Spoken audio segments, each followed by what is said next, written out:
Alors, dans ce cadre-là, comme j'ai dit, où est la responsabilité de l'homme si tout provient de Dieu, le bien et le mal?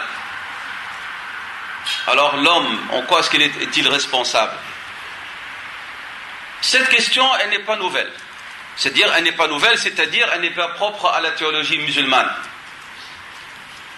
Elle a été abordée par d'autres doctrines, par d'autres croyances, d'autres philosophies. Et donc, je vous donnerai quelques notions rapidement. Notre intervention, le séminaire, n'a pas pour but de faire des études comparatives, c'est de la question. Donc, rapidement, chez les anciens Égyptiens, il y a une multiplication des divinités qui ont pour responsabilité de juger l'homme. Donc, dans les anciennes croyances égyptiennes, il y a une multiplication, diversité des divinités, et ces divinités, ils tiennent tribunal pour juger l'homme sur ce qu'il fait. Donc, il y a une reconnaissance de la responsabilité de l'homme et une certaine liberté. S'il y a procès, s'il y a jugement, c'est qu'ils considèrent que l'homme est responsable quelque part. Ça, c'est dans la croyance des anciens Égyptiens. Chez les Perses, où on va dire cette civilisation se caractérisait par la croyance du manichéisme,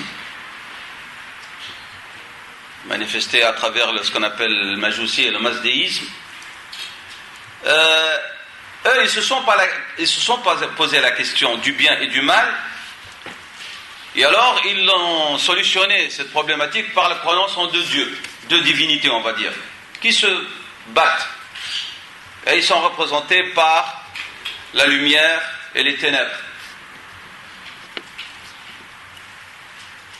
Donc et ça représente les deux principes du bien et du mal en vérité. Chez les Arabes avant l'islam, période anté-islamique, ils attribuent leurs péchés et leurs erreurs à Dieu. Allah subhanahu wa ta'ala nous en parle dans le Coran, dans la sourate 7, Al-A'raf, le verset 28. Dieu dit subhanahu wa ta'ala, وَإِذَا فَعَلُوا فَاحِشَةً, et lorsqu'ils commettaient une quelconque turpitude, قَالُوا وَجَدْنَا عَلَيْهَا آبَاءَنَا, ils disent, nous avons trouvé nos ancêtres qui la faisaient. وَاللَّهُ أَمَرَنَا بِهَا, c'est Dieu qui nous l'a ordonné, c'est Dieu qui nous a poussé à la faire. C'est hors de notre volonté, c'est pas notre responsabilité. On voit maintenant certains musulmans qui ne sont pas, malheureusement, ils se disent muahidin, monothéistes, mais agir comme les Arabes pendant la période anté-islamique. Sous l'intitulé que vous connaissez là, Allah Ghalib. Allah Yahdina. C'est-à-dire, Dieu n'a pas encore voulu qu'il soit guidé. C'est Dieu. S'il commet des péchés, c'est Allah qui l'a voulu. Allah Yahdina. Allah Ghalib. Wallahu ghalibun ala amrihi. Le verset a été utilisé faux dans la sourate Yusuf alayhi salam. Wallahu ghalibun ala amrihi, c'est-à-dire l'ordre de Dieu, c'est lui qui va avoir effet. Mais pas dans ce sens-là. Chez les Grecs anciens, donc à travers leur mythologie, il y a une divinité injuste qui poursuit l'homme. Elle est dans la personne de la déesse de la vengeance, Némésis, qui punit le voisin par les exactions commises par son voisin.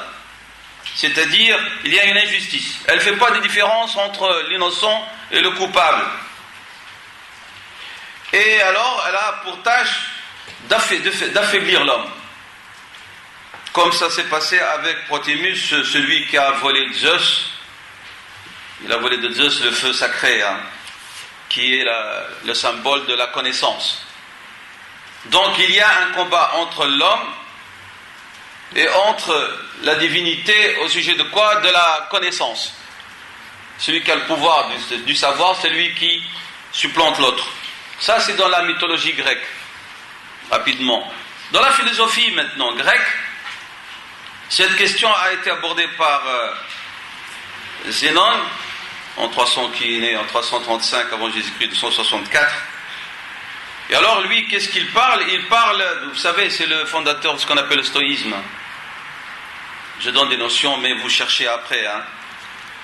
Donc, dans sa théorie, il dit que le destin, il a effet sur toutes les créatures.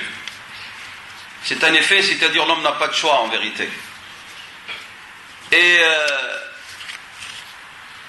lorsqu'on regarde après Platon, qu'est-ce qu'il va dire? C'est comme son maître Socrate. Il dit que l'origine du mal dans le monde, c'est l'ignorance. Et la divinité, elle est toute bien. Donc, Dieu n'a rien à voir avec la notion du mal. Il parle de ce qu'on appelle l'être premier, qui est pur. Donc, il y a la responsabilité de l'homme ici. Pour Aristote, Allah, il fonctionne en dehors, on va dire, de l'univers. Il n'est ni bien ni mal. Il est perfection totale. Et il ne s'occupe que de son propre être. Et l'être humain, donc, il est libre, il fait ce qu'il veut. Ça, c'est pour ce qui est de la philosophie grecque. Venons maintenant à la pensée, à la philosophie contemporaine, rapidement. La question n'est plus posée, si vous voulez, à partir d'une vision métaphysique. Le progrès scientifique, la complexité des problèmes socio-économiques et politiques a engendré que l'on pose la question selon d'autres postulats. Alors nous avons par exemple la liberté de l'homme face à quoi? Face à ce qu'on appelle le déterminisme. Une nécessité historique. On trouve ça chez Marx. Ce qu'on appelle la réalité sociale et économique qui détermine la conscience des hommes. Ça c'est Marx. Donc la nécessité ou réalité sociale et économique qui détermine la conscience des hommes. Chez Freud, c'est la dimension psychologique. Chez Durkheim, c'est la dimension sociale ou sociologique. Donc voilà, donc grosso modo, et puis après on voit naître donc à ce moment-là ce qu'on appelle la liberté de l'homme, le libre arbitre, la notion de libre arbitre. Cette notion, nous ne l'avons pas dans notre théologie. On a ce qu'on appelle la notion du taklif. C'est pour ça que nous allons revenir, tout homme, toute femme, musulman, musulmane, on l'appelle par le terme mukallaf, la personne responsable. Mais bien sûr avec des conditions qu'on appelle shurut ahli taklif, les conditions requises pour que la personne soit considérée comme telle. Donc la notion du taklif. Donc, comme j'ai dit, la pensée occidentale va se résumer autour de ces trois courants. Et donc on va dire, il y a une position qui est inspirée par la philosophie aristotélicienne, Aristote. Donc, Dieu n'a pas de pouvoir, il n'intervient pas dans les affaires de l'univers ni de l'homme. Et donc l'homme il est libre et il n'y a pas de contradiction avec l'existence de Dieu. Allah il existe, il a son monde et l'homme il a son monde et il a sa liberté. Et donc il a, deuxième tendance, c'est celle qui a, on va dire, éliminé la problématique carrément, on n'en parle plus. Et ceci par la négation de l'existence de Dieu, carrément. Donc le problème n'est plus posé à partir d'une position métaphysique, comme j'ai dit, et représentée par ces dimensions, ces lectures de la nécessité historique ou sociologique ou psychologique.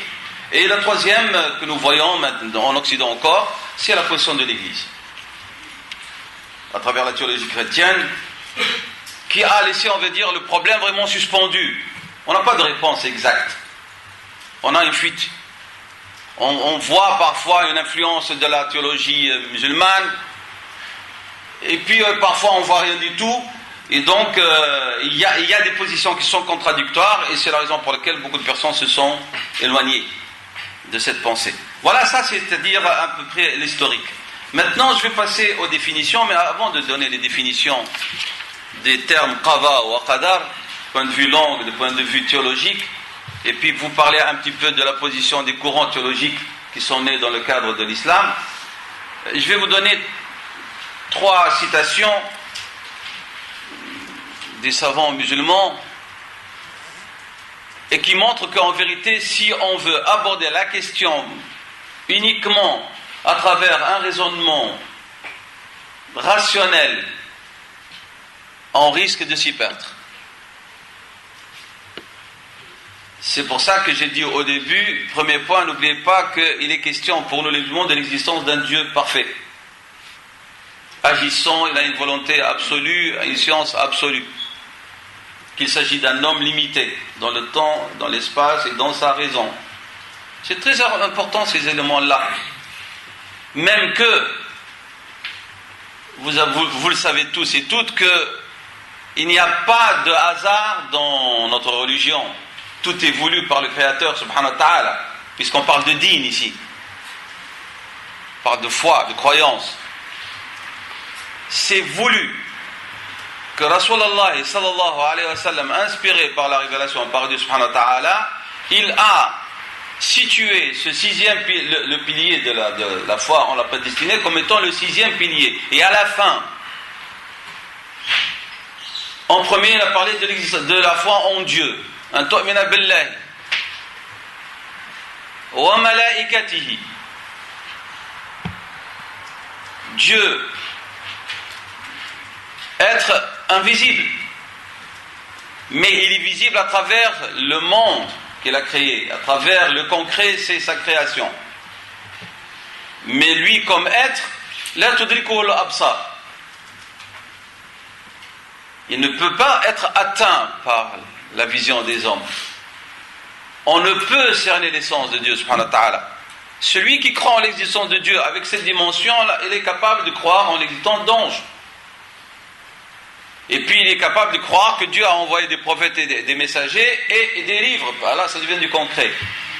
Et puis de nouveau, il va avec nous pour croire dans le jugement dernier et ses stations, monde auquel nous n'avons pas accès. Et puis après, il nous dit, et sachez que tout ce qui se passe dans le monde, bien ou mal, est créé par Dieu. Qada wal qadar, à la fin. C'est situé en 6e lieu parce que il faut avoir acquis des assises solides de la foi pour aborder cette thématique-là. Alors, je vous donne ce qu'a dit Sayyidina Ali radiyallahu anhu. Il a dit Al-Qadaru. Le Qadar, c'est le secret de Dieu. Nous ne pourrons le dévoiler. Al-Qadaru, Sayyidina Ali a dit radiyallahu anhu, le Qadar, c'est le secret, sirrullah. La nakshifuhu. Nous ne pourrons pas le dévoiler. Nous avons une autre citation de Wahb ibn Munabbih, Al-Yamani As-San'ani, yéménite de Sana'a. Et il est né pendant l'époque de Sayyidina Uthman, il est né en 34 Hijr. Il est mort vers 110 ou 113 Hijr, selon les historiens. Et il était donc tabi'i, puisqu'il a pu prendre beaucoup de son savoir auprès de compagnons du prophète anhum, et de leurs compagnons et de tabi'in. Il a dit ceci: je me suis penché sur la question de l'Qadar, de la prédestinée. Et je suis resté perplexe et dans l'incapacité. Puis, j'ai repris de nouveau la réflexion sur la destinée. Alors j'ai su que celui qui est le plus versé dans cette question, c'est celui qui s'y tient loin. J'ai trouvé que le plus versé dans cette question de la destinée, c'est celui qui s'y tient loin. Et le plus ignorant d'entre eux, c'est celui qui croit. C'est celui qui croit être le plus versé à en discuter. Le plus ignorant d'entre eux, c'est celui qui croit être le plus versé d'entre eux pour en discuter. Ça, c'est la citation et la position de Wahb ibn Munabbah, rahimahullah ta'ala. Quant à l'imam Abu Hanif al-Nu'man, rahimahullah ta'ala, et que certains considèrent comme tabi'i, il a dit Al-Qadar, sur ce principe se base tout le système du Tawhid. Tout le système du Tawhid se base sur la question de Al-Qadar.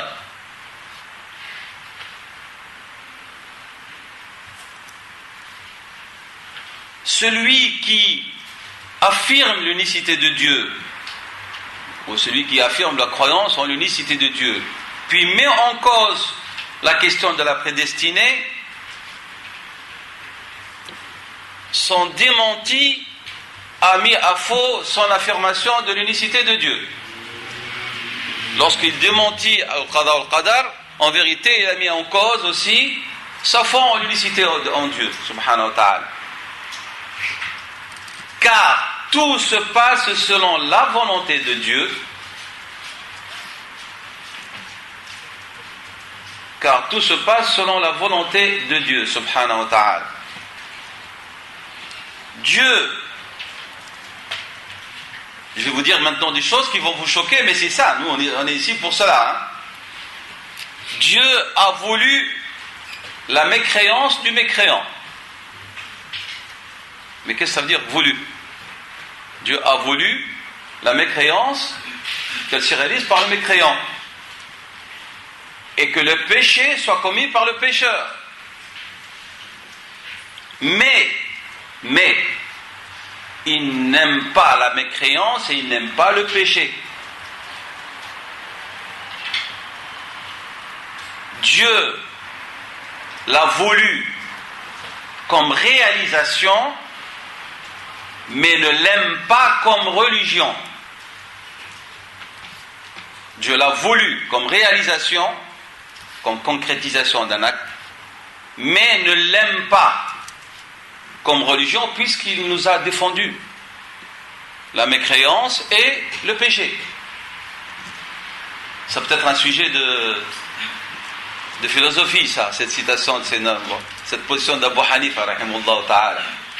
Donc ce passage d'Abu Hanifa, vous le trouvez dans le livre Al-Fiqh al-Akbar d'Abu Hanifa, rahimahullah ta'ala, et c'est traduit en français. C'est un petit livre, mais qui est immense dans son contenu. Donc voilà, ça ce sont quelques éléments, volontairement, que j'ai cités. Je peux vous ajouter une autre pour vous un peu vous inciter à encore mieux réfléchir. C'est celle qu'a dit l'imam al-Tahawi, rahimahullah ta'ala, qui est mort en 322 Hijr. Et dans le livre de Aqid a été commenté par Ibn Abi al-Izz al-Dimashqi, mort en 792. Alors il commente l'invocation de Rasulullah sallallahu alayhi wa sallam. Allahumma inni a'udhu biridhaka min sakhatika. Le hadith il est long, vous le trouvez dans tous les livres d'invocation. Seigneur, je cherche refuge auprès de ton agrément contre ta colère. Donc, Rasulullah sallallahu alayhi wa sallam demande, et nous apprend à nous aussi d'invoquer Dieu en ces termes, de demander à Allah subhanahu wa ta'ala qu'il nous protège, qu'il nous accorde refuge par son rida contre sa colère. Alors il commente, il dit, c'est-à-dire je me réfugie auprès de ta puissance et ta capacité et ta miséricorde contre ce qui peut venir par ta capacité et ta puissance aussi. Ça veut dire quoi? Ça veut dire le rida, c'est de la capacité de Dieu et c'est pas de sa puissance, et la colère c'est aussi par la capacité et la puissance de Dieu subhanahu wa ta'ala. C'est-à-dire je me réfugie auprès de toi contre toi. C'est dangereux de dire ça, non? Allahumma inni a'udhu bika minka. C'est une invocation. Mais qu'est-ce que ça veut dire A'udhu bika minka? Si le qada al-qadar, il est tout là. Dans la compréhension approfondie de ce sens-là. Mais, comme j'ai dit, et j'insiste, je reviens toujours à marteler la même chose. Est-ce qu'on a la foi en Dieu ou non? Est-ce qu'on a compris les attributs de Dieu ou non? Est-ce qu'on a compris la place de l'homme dans cet univers? Est-ce qu'on situe l'homme où? Où est-ce qu'il se situe l'homme? À l'égal de Dieu ou comme étant la créature de Dieu? Toute la question, elle est là. Il n'y a pas autre débat en dehors de ça. Ou on se situe dans la négation de l'existence de Dieu. À ce moment-là, on affirme à l'homme sa liberté totale. Mais la question, est-ce que l'homme est libre totalement? Malgré qu'il dit qu'il est libre et que Dieu n'existe pas. Est-ce que l'homme est libre réellement? Question qu'on adresse à ceux qui affirment le libre arbitre dans l'absolu.